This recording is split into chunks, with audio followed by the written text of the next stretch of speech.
हज़रत उस्मान पांजो खुतबो जारी रखियो। एकड़ो बागी अॻिते आयो, अची करे हज़रत उस्मान जे हथन मां पकड़ियल असाए मुबारका फुरियई,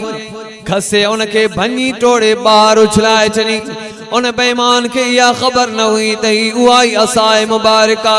जेका कंहिं ज़माने में रसूलुल्लाह सल्लल्लाहु अलैहि वसल्लम जे हथन में हूंदी हुई। अॼु उहा असाए मुबारका टोड़े बार भञी उछलाए छॾी। हज़रत उस्मान गनी पोइ बि पंहिंजो खुतबो जारी रखियो। हिकिड़ो बागी उथियो, ॿियो बागी उथियो, टियों बागी उथियो, चौथों बागी उथियो, हता के 100 बागी उथी बीह रहिया। हज़रत उस्मान के चवण लगा खुतबो बंद कर, लेकिन हज़रत उस्मान पंहिंजे हक़ जी गाल के किए बियो बंद करे सके, न बंद कई। फिर आखिर बागी पत्थर खणी आयो, हज़रत उस्मान जे चेहरे ते आण शुरू कयो। जो जोरदार पत्थर जी जो मुझे उस्मान के लगाओ, मथो मुबारक फाटी पियो, जख्म थी वियो, गल मुबारक मां रत जा कतरा वहण शुरू थी वियो, चप मुबारक सुनी वियो, अखिन में धक लगाओ। हज़रत उस्मान बेहोश थी जमीन ते गिरी पियो। जंहिंमें होश आयो अञा होश न आयो। जुमे जी नमाज का बाद हज़रत अली रज़ी अल्लाह तआला हज़रत उस्मान गनी के कुलन ते खणी सिधो घर खणी आयो।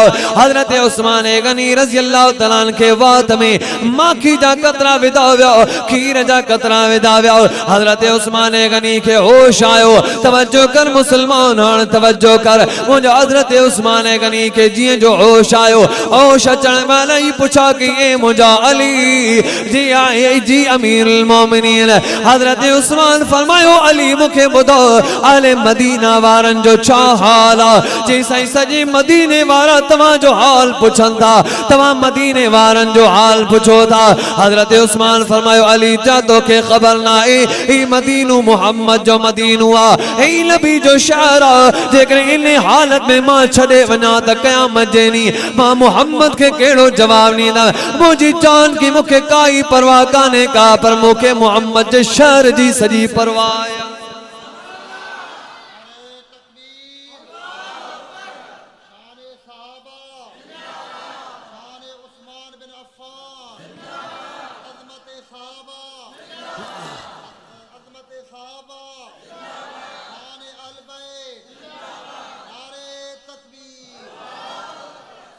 अज हज़रत उस्मान गनी रज़ी अल्लाह तआला घर में बंदन ऐलान कयो, खबरदार उस्मान जे घर में केर पानी नथो पहुंचाए सके। वरी ऐलान कयो, खबरदार उस्मान गनी जे घर में केर मानी नथो पहुंचाए सके। वरी ऐलान कयो, खबरदार उस्मान के घर का बाहर निकलण जी इजाजत कोने। उस्मान मस्जिद नबवी में दाखिल नथो थी सके। अज बागिन जे हथन में तलवारूं आहिनि, म्याण खां तलवारूं बाहर निकतलन ऐं साहब इकराम के चैलेंज पिया कनि। हज़रत अली रज़ी अल्लाह तआला आयो, फरमायो त जंग कजे पर अमीरुल मोमिनीन जे हुक्म मञे, अमीरुल मोमिनीन जो हुक्म इजाजत वठजे। आया हज़रत उस्मान गनी रज़ी अल्लाह तआला वठ, अमीरुल मोमिनीन इजाजत ॾियो त इन्हनि बागिन सां मुक़ाबिलो कयूं। हज़रत उस्मान गनी फरमायो, ए अली छा तुंहिंजी मूंसां मुहब्बत आहे? जी हा साईं मुहब्बत आहे। फरमायो इन मुहब्बत जो तोखे वास्तो, इन मुहब्बत जो तोखे कसम आहे, जेकॾहिं तूं मूंसां मुहब्बत थो करे त महिरबानी करे घर में वेही रहो, इन्हनि सां मुक़ाबिलो न कयो। मां अहिड़ो खलीफो नथो बणजण चाहियां जंहिंजे दौर में रसूलुल्लाह जे शहर में कत्ले आम थे। मां ज़िबा थी सघां थो, टुकड़ा टुकड़ा थी सघां थो, लेकिन मां मुहम्मद जे मदीने में कंहिंजो खून नथो वाहे। पांजी अहिड़ो को शख्स आहे जेको पंहिंजी जान मदीने जे शहर जे अमान जे लाइ, अमुन जे लाइ हाज़िर। चई हू भी मुसलमान लेकिन मुनाफिक, हो मुसलमान मां मुसलमान है, किए उन्हनि जो खून वाया? हज़रत अली रज़ी अल्लाह तआला फरमायो, अमीरुल मोमिनीन इजाजत ॾियो, फतवा तलब कयो साहबन खां।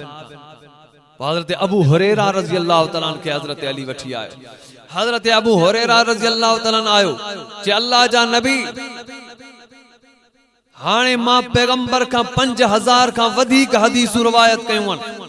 मुखे पैगंबर जी सोहबत ऐं कुर्ब नसीब थियो आहे। मां पंहिंजे इल्म ऐं अमल जे इन बलबोते ते मां फतवा थो ॾियां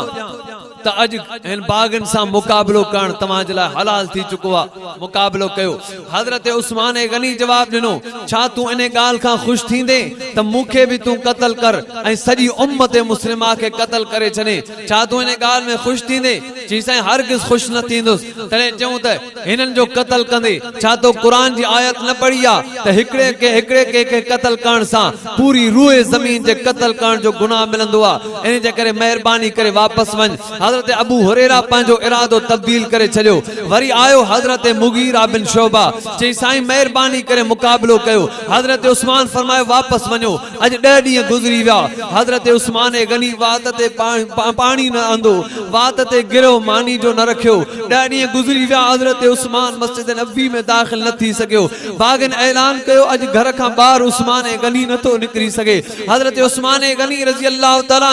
अज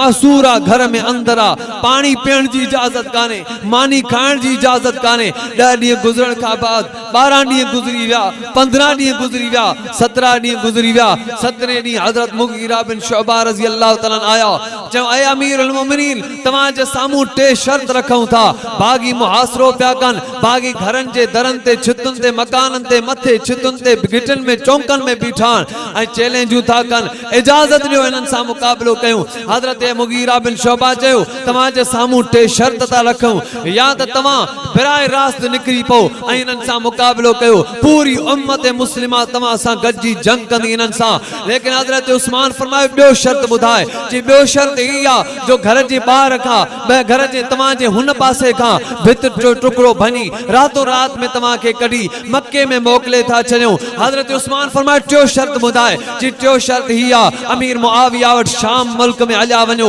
उते बि तव्हां खे अमुन मिलंदो मक्के पाक में अमुन मिलंदो या बिराए रास्त तव्हां मुकाबलो कयो हजरत उस्मान फरमायो मुगीरा हाणे कन खोले मुंहिंजो जवाब ॿुध मां इन्हनि सां बिराए रास्त मुकाबलो कयां मदीने जे शहर में कंहिंजो खून नथो वाहे सघां बाक़ी रही ॻाल्हि तूं हीअं थो चवे त मां मक्के में हलियो वञा ही मुंहिंजो क़त्ल न कंदा सो मुंहिंजे कननि में रसूलुल्लाह सल्लल्लाहु अलैहि वसल्लम जो फरमान गूंजी रहियो आहे रिसालत माब इमाम इनकलाब रसूलुल्लाह सल्लल्लाहु अलैहि वसल्लम फरमायो त हिकिड़ो शख्स अहिड़ो हूंदो जेको मक्के में वेंदो फितने जो सबब थींदो ऐं पूरी रूए ज़मीन जो अध अज़ाब उन शख्स खे कयो वेंदो मां नथो चाहियां त उहो शख्स मां थियां इन जे करे मां मक्के वञण जे लाइ तयार न आहियां चई साईं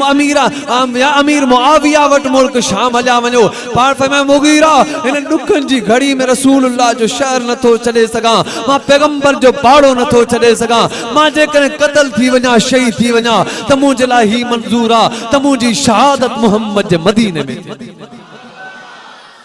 हजरत मुगीरा बिन शुअबा चयो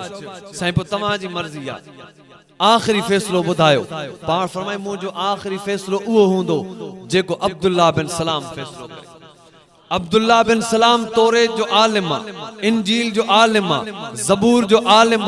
कुरान जो हाफिज़ी आलिम ऐं पैगंबर जे हथ ते हुन बैयत करे इस्लाम क़बूल कयो अज अब्दुल्लाह बिन सलाम घुरायो पोइ उहो उन खां मशवरो कंदुसि पोइ तव्हां खे जवाब ॾींदुसि हतल इम्कान आखिरी फैसलो जंहिंमें हजरत अब्दुल्लाह बिन सलाम रज़ी अल्लाह तआला अन्हु खे वठी आया हजरत उस्मान गनी फरमायो ए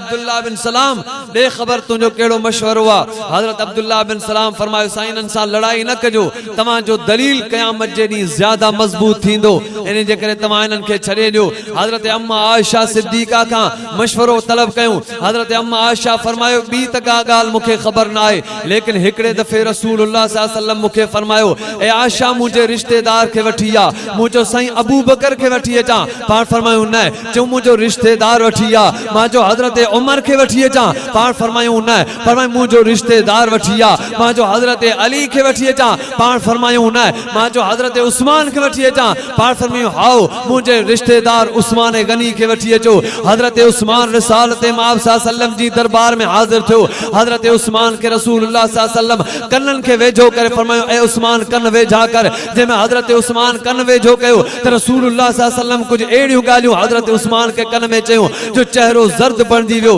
हथनि में पेरनि में ॾकाणी वठी वई ऐं रोईंदा उतां ॿाहिरि निकिता रसूलुल्लाह सल्लल्लाहु अलैहि वसल्लम खां हजरत अम्मा आयशा फरमायो ते अल्लाह जा नबी तव्हां खे छा चयो तॾहिं रसूलुल्लाह सल्लल्लाहु अलैहि वसल्लम फरमायो त मां हजरत हज़रत उस्मान के चयो ते उस्मान आखिरी वक्त में तोखे अल्लाह खिलाफत जी कमीज पाराइंदो। बागी चवंदा खिलाफत छड़े दे। आए गए उस्मान जे कने तो बागिन जे चवण ते खिलाफत छड़े दिनी क़यामत जनी जन्नत छा पर जन्नत जी खुशबू हासिल करे न सगदे। तू बरदे मरी वंजा लेकिन खिलाफत न लाए जा। इन्हीं जे करे खिलाफत जी कमीज न लाए जा। मां चवा मां यो या गाल मुखे याद आ इन्हीं जे करे उस्मान जे लाए बेहतर हिया त खिलाफत जी कमीज न लाए, खिलाफत के हथन मां न छड़े लेकिन खिलाफत ते साबित कदम रहे। इंशाअल्लाह उन जो हामी नासिर अल्लाह तबारक। ये बुखारी शरीफ तो पढ़ा, तिरमिजी शरीफ मां में पढ़ा, निसाई शरीफ मां में पढ़ा। रसूलुल्लाह सल्लल्लाहु अलैहि वसल्लम हजरत अम्मा आयशा सिद्दीका के या गाल बुधाई। हजरत अम्मा आयशा फरमायो हजरत उस्मान खां या गाल पूछो वाकई आए या न। हजरत उस्मान गनी फरमायो वाकयतन या गाल आहे। हाणे 20 ॾींहं ॿिया गुज़री विया, 25 ॾींहं गुज़री विया, 26 ॾींहं गुज़री विया, 27 ॾींहं हजरत उस्मान गनी रज़ी अल्लाह तआला उन खां बेताब पानी न पीतऊं, 27 ॾींहं मानी न खाधऊं, पानी न पीतऊं। तू पंहिंजी दिल ते हथ रख। रमज़ान शरीफ में सहरी जो तू घणो खाईंदो पीअंदो आहे, शाम जो असर नमाज खां पोइ कहिड़ी हालत हूंदी आहे, पर उहो शख्स ॾिस जे 27 ॾींहं न मानी खाधी न पानी पीतो। अज हजरत अली रज़ी अल्लाह तआला दरवाज़ो खड़कायो जी अमीरुल मोमिनीन भुख लगंदी आहे छा कंदा आहियो, उन लगंदी आहे छा कंदा आहियो। हजरत उस्मान गनी फरमायो अली भुख लगंदी आहे त कुरान पढ़ंदो आहियां, उन लगंदी आहे नमाज पढ़ंदो आहियां। जीअं जो कुरान पढ़ंदो आहियां त भुख ख़त्म थी वेंदी आहे, नमाज पढ़ंदो आहियां त अल्लाह जी मदद सां उन ख़त्म। ईमान ऐं रूहानी परवाज़ ॾिस। हजरत उस्मान गनी रज़ी अल्लाह तआला व्या 27 ॾींहं ते पंहिंजे घर जी दरी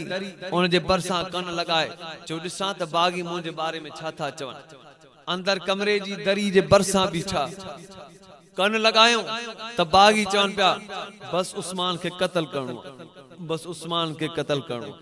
हज़रत उस्मान गनी रज़ी अल्लाह तआला जो चेहरो ज़र्द थियो, ॿाहिरि निकिता, कमरे मां ॿाहिरि निकिरी थले ते बीठा। पंहिंजी घरवारी हज़रत नाइला रज़ी अल्लाह तआला अन्हा खे फरमायूं ही बाग़ी त मूंखे क़त्ल करण जे इरादे सां बीठा, हे मूंखे क़त्ल कनि था। 28 ॾींहं खां बाद 29 ॾींहं 30 ॾींहं पोइ 32 ॾींहं हज़रत अली रज़ी अल्लाह तआला अध रात जो तहज्जुद जे टेम मश्क पानी जी भरे ॾिठई त अमीरुल मोमिनीन उन खां बेताब हूंदो, भुख खां बेताब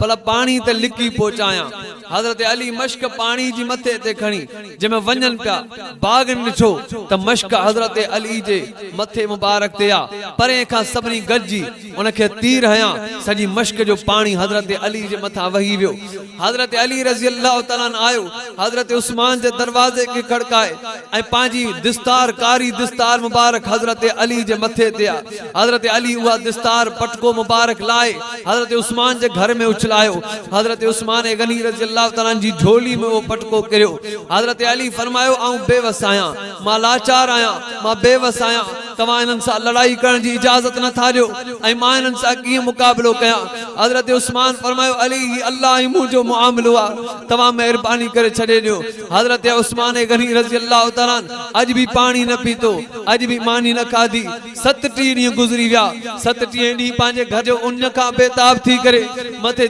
छित ते चढ़ी आया। ऐलान कयो ओ बाग़ियो मुंहिंजी ॻाल्हि गौर सां ॿुधो, ओ बाग़ियो मुंहिंजी ॻाल्हि गौर सां ॿुधो। सभई बाग़ी जमा थी विया। अॼु ॾिसो उस्मान गनी छा थो चए, सभई बाग़ी गॾु थी विया। चओ उस्मान ॿुधाए। हज़रत उस्मान फरमायो छा तव्हां मूंखे कोन था सुञाणो मां केरु आहियां? छा मां उहो उस्मान न आहियां जंहिंजे घर में रसूलुल्लाह सल्लल्लाहु अलैहि वसल्लम जूं ॿ न्याणियूं हुयूं? छा मां उहो उस्मान न आहियां? आरिफू मल्लम तारिफू, ओ बाग़ियो मूंखे सुञाणो मां केरु आहियां, सुञाणो जेको नथो सुञाणे उहो बि सुञाणे। मां उहो उस्मान आहियां जेके रसूलुल्लाह ॿ न्याणियूं अता कयूं। मां उहो उस्मान आहियां जेके रसूलुल्लाह सल्लल्लाहु अलैहि वसल्लम 6 दफ़ा जन्नत जी बिशारत ॾिनी त उस्मान तू जन्नत में वेंदे, ऐं उस्मान तू जन्नत में वेंदे, ऐं उस्मान तू जन्नत में वेंदे, ऐं उस्मान तू जन्नत में वेंदे, ऐं उस्मान तू जन्नत में वेंदे। मां तव्हां खां ख़ैरात कोन थो पिना जेका बीरे रूमा जो मिठो खूह ख़रीद करे मूं वक़ुफ़ कयो हो, अज उन मां बकतरा पानी जी मुके पियण जी इजाजत छोन था दियो जेको मां खरीद प्लाट मदीने मस्जिद नबी जो खरीद करे मां तकसीम कयो मां मदीने जी मस्जिद नबी के दिनो अज मां उन में मुके अज मुझे खरीद के प्लाट में बरकातु नफल नमाज पढ़ छोन था दियो ओ बागियो मुके सुनाणो मां वो उस्मान बिन अफ़्फ़ान आया जे पैगंबर जे मलाए सजी जिंदगी सजो माल लुटाए छयो पैगंबर मुखे जन्नत जो बिशारतूं दिनियूं पैगंबर मुझे हथन के चुमियो दिनियूं पैगंबर फरमायो त ए उस्मान मां तोखा हया इन जे करे कंदो आया जो तू भी हया वारो आ तू जे हया के दिसी मां मोहम्मद हया कंदो आया अर्श वारो फरिश्ता भी तोखा हया कंदान ए बागियो तमा मुखे सुनाणो मां वो उस्मान आया बागन चयो बिल्कुल ठीक आ पर उस्मान खिलाफत छडे दे हजरत उस्मान फरमायो मुखे रसूलुल्लाह सल्लल्लाहु अलैहि वसल्लम फरमायो खिलाफत कतन न छजा तमा चौथा खिलाफत छजो हाने तमा जी मन्या या रसूलुल्लाह जी मन्या खुदा जो कसम उस्मान तमा जे हजारे पागन जी बगावत के रसूलुल्लाह सल्लल्लाहु अलैहि वसल्लम जे नुक्ते ता कुर्बान करे छडींदो तमा जी कतन कोन मनींदुस मां मोहम्मद सल्लल्लाहु अलैहि वसल्लम जी सच्ची दिल सा ताबेदारी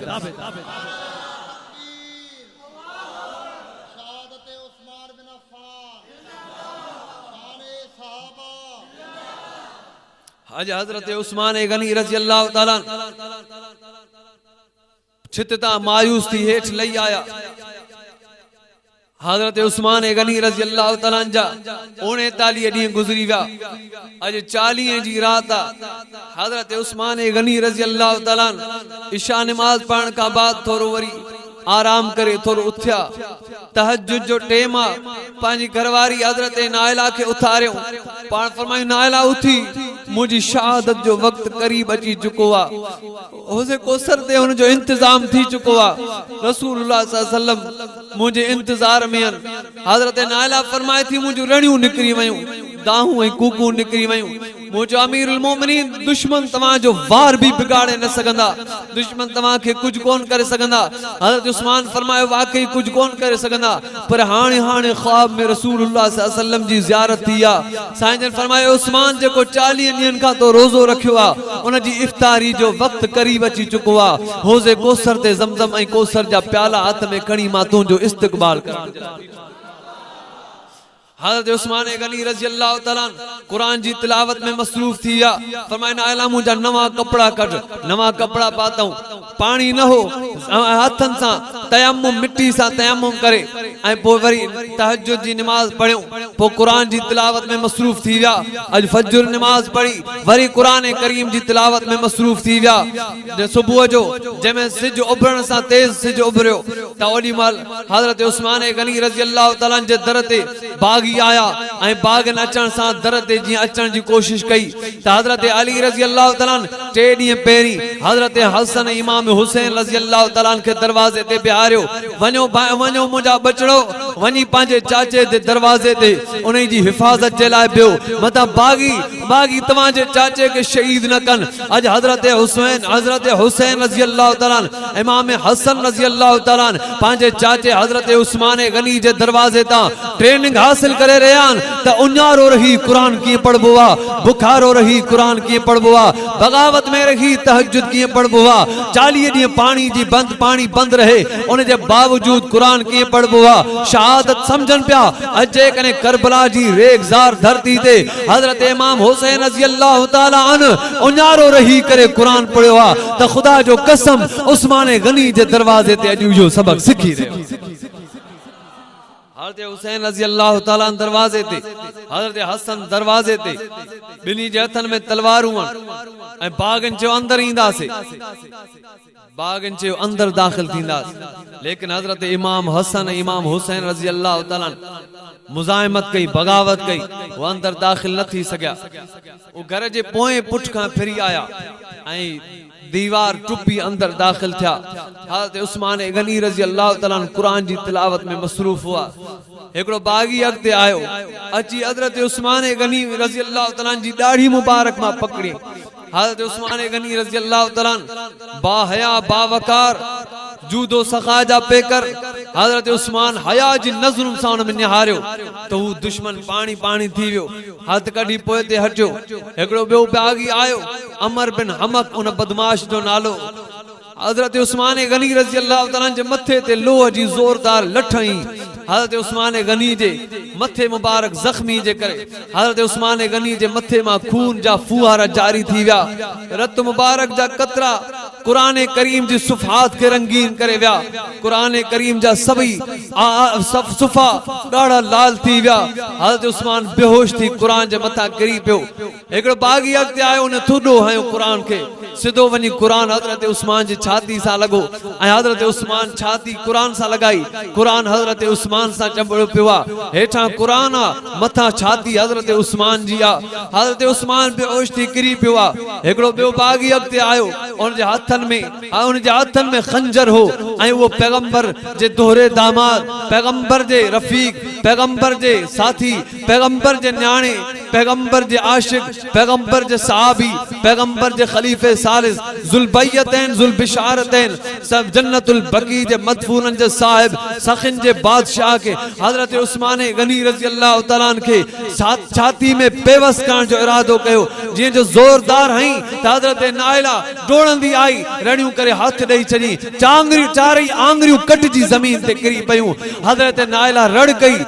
जो भरी हज़रत उस्मान के होश आयो होश में अचण साण हज़रत उस्मान जे अखियुनि मां पाणी वही आयो रड़ करे चई ऐ मुंहिंजा अल्लाह मुंहिंजे नामूस ते हमलो थी वियो तोखा सवा बचाइण वारो कोई कोने तोखा सवा मुंहिंजी नामूस जी हिफ़ाज़त करण वारो कोई कोने हज़रत उस्मान रज़ी अल्लाह तआला के जीअं जो खंजर वरी हुन पेवस कयो छाती में हज़रत उस्मान गनी रज़ी अल्लाह तआला कुरान जे मथा किरी पिया ऐ उस्मान मां कुर्बान वञा तुंहिंजी शहादत तां तुंहिंजे हुस्न सदाकत तां तुंहिंजे हुस्न जमाल तां तुंहिंजे हुस्न किरदार तां तुंहिंजे सूई बरतरी तां तुंहिंजे मोहम्मद जे इश्क तां कुर्बान वञा क़यामत जी सुबुह जो जंहिंमें शहीद अल्लाह जी दरबार में ईंदा कोई शहादत 14 सहाबा जी शहादत जी गवाही बदर जो मैदान ॾींदो हुनैन जो मैदान 19 शहीदन जी गवाही ॾींदो बदर जो मैदान 14 शहीदन जी गवाही ॾींदो ऐं 70 शहीदन जी गवाही उहद जो मैदान ॾींदो लेकिन अल्लाह जी अदालत में शहीदन जी गवाहन जो वारो ईंदो त रब्बे काबा जो कसम अल्लाह जी अदालत में अल्लाह जो कुरान चवंदो ऐ मुंहिंजा अल्लाह मां पूरी कायनात जी उम्मत जी तिलावत जो भी गवाह आहियां मां उस्मान गनी जे खून जे कतरन जी शहादत जो भी हज़रत उस्मान गनी रज़ी अल्लाह तआला जी शहादत जो गवाह अल्लाह जो कुरान हूंदो ऐं जंहिंजी गवाही अल्लाह जो कुरान ॾे उन खां वधीक बि छा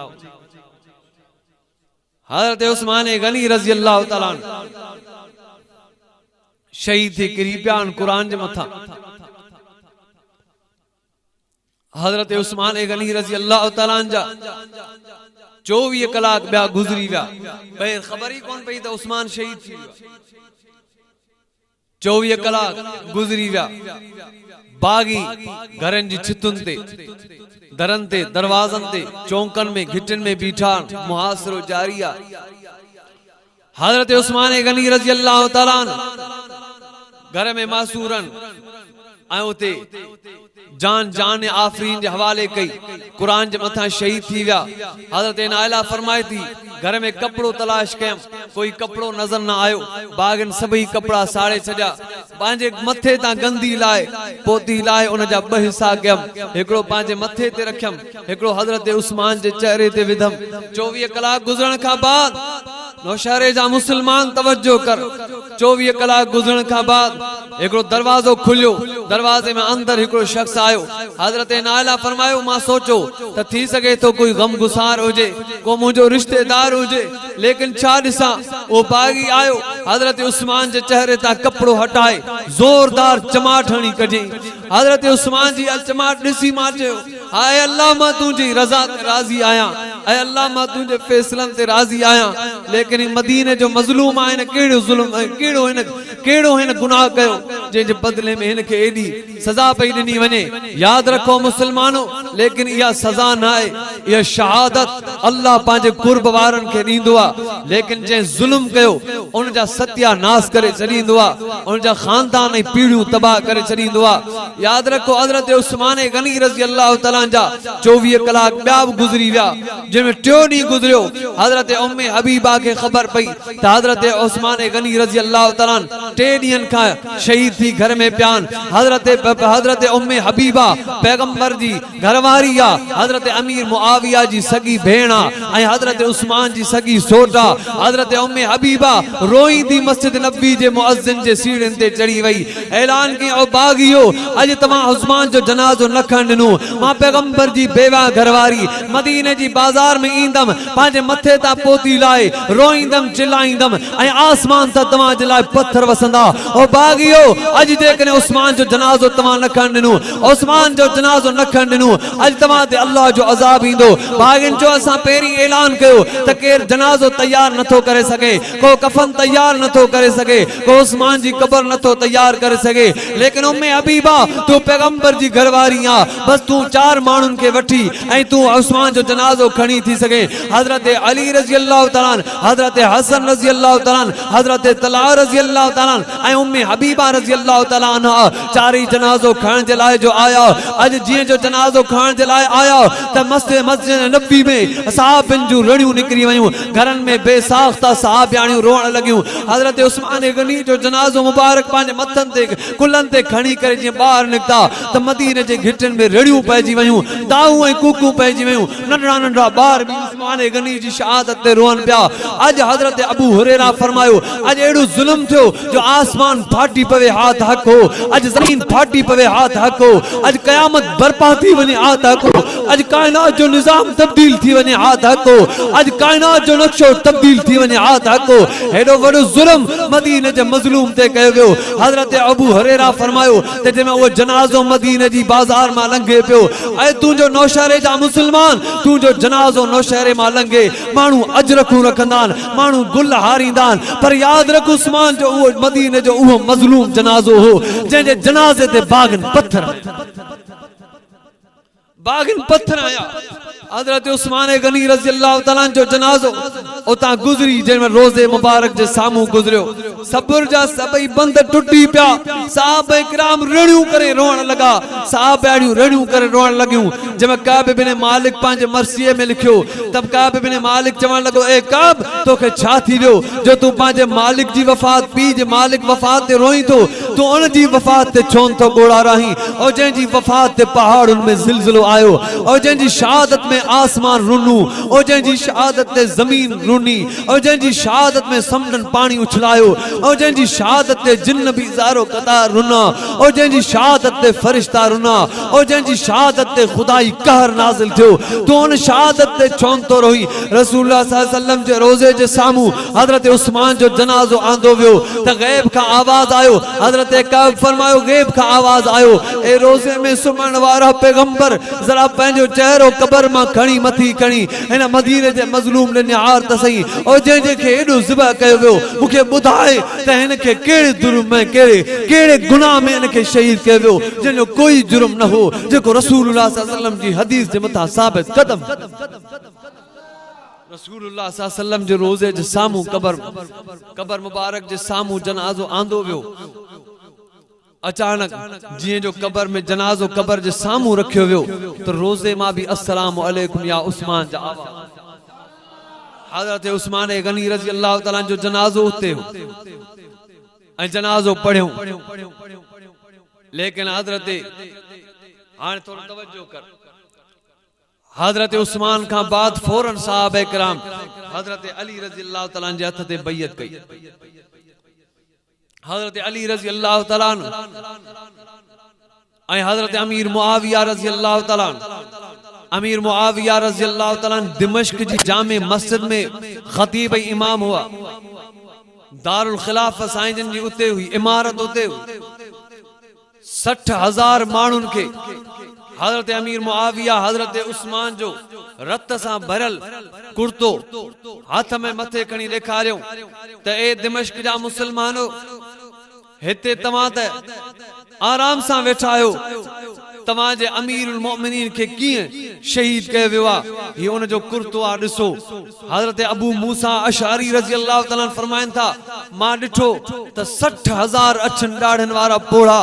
ज़ारो क़तार रड़ियूं करे रोअण लॻा ऐं उथी बि ऐलान कयूं ए अमीर मुआविया तेस ताईं असां मानी न खाईंदासे, तेस ताईं असां पानी न पियंदासे, तेस ताईं असां नवा कपड़ा न पाईंदासे, जेस ताईं असां उस्मान गनी रज़ी अल्लाह तआला जो बदलो न वठंदासे, पलांद जेस ताईं न वठंदासे, तेस ताईं असां मथे ते कंगो न ॾींदासे, तेस ताईं असां सुरमू न पाईंदासे, तेस ताईं आराम जी निंड नथा सुम्ही सघूं, जेस ताईं मदीने जे मज़लूम उस्मान गनी जो बदलो असां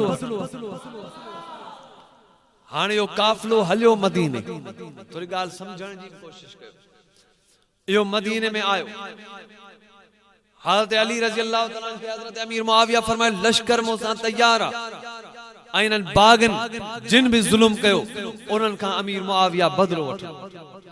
अब बदलो वठण खपे या न वठण खपे? तां छा था चओ हेॾो जुल्म थियो त उन्हनि खां बदलो वठजे या छॾे ॾिजे? अलाए अधु ॻाल्हायो था, अधु मार करे वेठा, अधु चवंदा सम्झो, अधु चवंदा कोन सम्झो। पोइ मौलवी साहब जो जेकॾहिं अधु सम्झे था, अधु सम्झो था, पोइ जेके सम्झी विया ॿियनि खे सम्झाए छॾो। अब ॻाल्हि सम्झो पिया?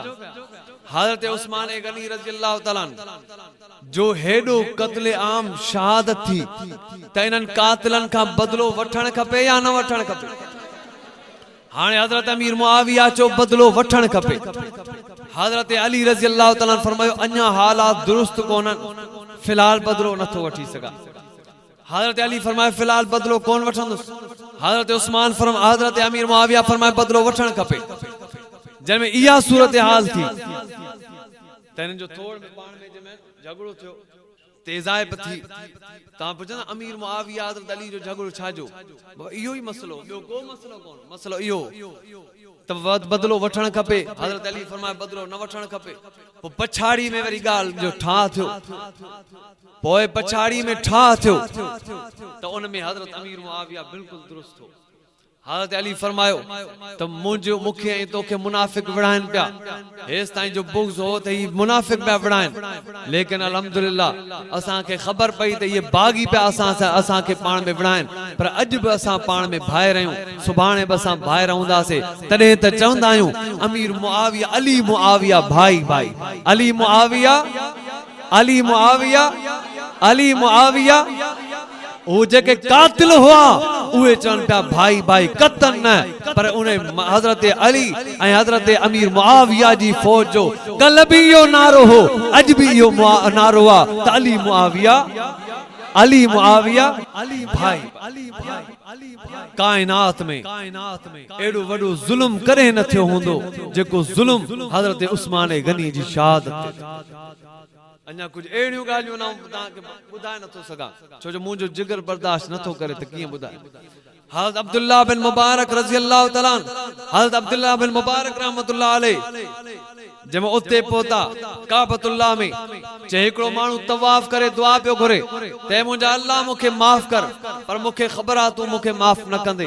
वरी जंहिंमें अल्लाह मूंखे माफ़ कर, वरी मूंखे ख़बर आहे त मूंखे माफ़ न कंदे, त हज़रत अब्दुल्लाह चयसि तूं कहिड़ी दुआ थो घुरी? चई साईं आऊं उहो ई लानती आहियां जे हज़रत उस्मान के हथ में लोह जी लठ आई हुई, अमर बिन हमक आया जंहिं ॾींहुं मां लठ आई आहे उन ॾींहुं खां वठी मुंहिंजी बांह पाठे वांगुरु सुकी वई आहे ऐं मुंहिंजी को फरियाद कोन थो करे ऐं उन बांह जे पाड़ में कीअं पइजी विया आहिनि। हज़रत अब्दुल्लाह फरमायो मां उनखे बददुआ ॾिनी, शल ख़ुदा तोखे हमेशा लोड़ाए रखे, हमेशा ख़ुदा गज़ब नाज़िल कंदो रहे जो मदीने जे मज़लूम ते तव्हां ज़ुल्म करे। दुआ कयो अल्लाह ताला इन्हनि सचन सोननि जी ताबेदारी नसीब फरमाए। ओ दोस्त हज़रत उस्मान जामिउल कुरान 13 नंबर ते कातिबे वही आ। हज़रत उस्मान गनी रज़ी अल्लाह तआला जब वही नाजिल थींदी ही त अल्लाह ताला जो नबी रसूलुल्लाह सल्लल्लाहु अलैहि वसल्लम हज़रत उस्मान के हुक्म कंदा ऐं उस्मान हिन वही के लिख। पोइ हज़रत उस्मान पंहिंजे हथनि सां उहा वही लिखण फरमाई। हज़रत उस्मान गनी रज़ी अल्लाह तआला कुरान शरीफ हथन सां लिखियो। अब हिकड़े हथ सां कुरान लिखियो, घणनि हथन सां? हिकड़े हथ सां कुरान शरीफ लिखियो त कुरान फरमायो फी सूफिम मुकर्रमा मरफूअतिम मुतहर बिअयदी सफर किराम बरर। ऐं बी बाक़ी रहियो हिकड़ो हथ, मता केर चवे त हज़रत उस्मान जो हथ नऊज़ बिल्लाह खाइन हो हिकड़े हथ तक कुरान लिखियो त इन हथ जी गवाही बिशारत अल्लाह जे कुरान में। बाकी रहे बियो हथ बैयत रिजवान जे मौके ते रसूलुल्लाह सल्लल्लाहु अलैहि वसल्लम जिनमें हजरत उस्मान जी शहादत ॿुधी पाण फरमायूं मां मुहम्मद पंहिंजी जान उस्मान जी शहादत जे लाइ ॾियण जे लाइ तैयार। हज़रत उस्मान जी गाल ते मां मुहम्मद पंहिंजी जान ॾियण जे लाइ तैयार आहियां। केर के जान ॾियण जे लाइ तैयार आहे? उस्मान गनी रज़ी अल्लाह ताला जे लाइ 1400 सहाबा जान ॾियण जे लाइ तैयार थी विया। पाण फरमायूं वाइदो कयो मुंहिंजे हथ ते, बैयत कयो मुंहिंजे हथ ते। सभु बैयत करण आया, सभई बैयतूं कंदा विया। 1400 जो लश्कर बैयत करे वियो। आख़िर में रिसालत इमाम सल्लल्लाहु अलैहि वसल्लम फरमायो ॾिसो ही मां मुहम्मद जो हथ आहे, ही उस्मान गनी जो हथ आहे। उस्मान जे तरफां मां मुहम्मद भी पंहिंजे हथ ते बैयत ॼण हिकिड़ो हथ कुरान जी गवाही में अल्लाह पाक कयो ऐं ॿियो हथ उस्मान गनी जो पैगंबर फरमायो इहो उस्मान जो हथ मुंहिंजो हथ आहे। गोया हज़रत उस्मान जा ॿई हथ ऐं हिकिड़ो हथ कुरान पाक कयो ऐं हिकिड़ो हथ मुहम्मद मुस्तफ़ा पाक कयो ॼण हज़रत उस्मान जा ॿई हथ पाक ऐं पाक। नारे तकबीर, शान सहाबा, शहादत उस्मान बिन अफ़्फ़ान, सहाबा जे दुश्मनन ते, उस्मान बिन अफ़्फ़ान जे दुश्मनन ते नारे तकबीर। सहाबा जे गुस्ताख ते लानत करण इबादत आहे। तो सहाबा जे गुस्ताख ते लानत करण हेना 100 तस्बीहूं पढ़ ला इलाहा इल्लल्लाह जूं, 100 तस्बीहूं सुभान अल्लाह जूं पढ़, होना हिकिड़ो दफ़ो लानत कर सहाबा जे दुश्मन ते लानत कर तो वो तस्बीहन खां मथे वा लानत जो सवाब तो करे। नारे तकबीर, सहाबा जे मुनकिरन ते, सहाबा जे दुश्मनन ते, उस्मान बिन अफ़्फ़ान जे दुश्मनन ते नारे तकबीर। हज़रत उस्मान गनी रज़ी अल्लाह ताला अन्हु पैगंबर अलैहिस्सलातु वस्सलाम जा महबूब साहबी हुआ जो साईं एक दफे मजलिस में फरमायो वेठे वेठे पांजी गाल अध में कटे पाण फरमायो ॾिसो सामू दरवाजे का मस्जिद नबवी जे सामू ब शख्स जन्नती गुजरियान। जेकरे तमा के जन्नती मानू जी ज़ियारत करनी आ वनो इन शख्स जी ज़ियारत कयो। हजरत अली डोड़ंदो आयो। एकरी त जिन्नू रैन बणया जुल हिजरतैन यानी हबश का हिजरत कयो। जब हिजरत का वापस मोटिया एकरी हजरत उस्मान जी घरवारी ही उनके मथे पांजे मुंह ते निकाब हो। जो हजरत उस्मान जे मुंह ते निकाब हो। हजरत अली डोड़ियो ऐं वो निकाब जिए जो मथे कई ॾिठई त उस्मान गनिया जेके रसूलुल्लाह सल्लल्लाहु अलैहि वसल्लम फरमायो त जे शख्स के ॾिसणो आ त जन्नती शख्स ॾिसे ओ ॾिसे मां ॾिठो त वो उस्मान गनी रज़ी अल्लाह। कुरान भी तो चए फरमाया मुहम्मदुर रसूलुल्लाह वल्लज़ीना माहू अशद्दाउ अलल कुफ्फार रुहमाउ बैनहुम तराहुम रुक्कान सुज्जदा यब्तगून फज़लन मिनल्लाहि व रिज़वाना सीमाहुम फी वजूहिहिम मिन असरिस सुजूद ज़ालिका मसलुहुम फित तौरात व मसलुहुम फिल इंजील कज़रइल अख़रज शतअहु फ़आज़रहु फ़स्तग़लज़ फ़स्तवा अला सूक़ी युजिबुज़्ज़र्राअ लियग़ीज़ बिहिमुल कुफ़्फ़ार वअदल्लाहुल्लज़ीना आमनू वअमिलुस्सालिहात मिनहुम मग़फ़िरतन व अजरन अज़ीम।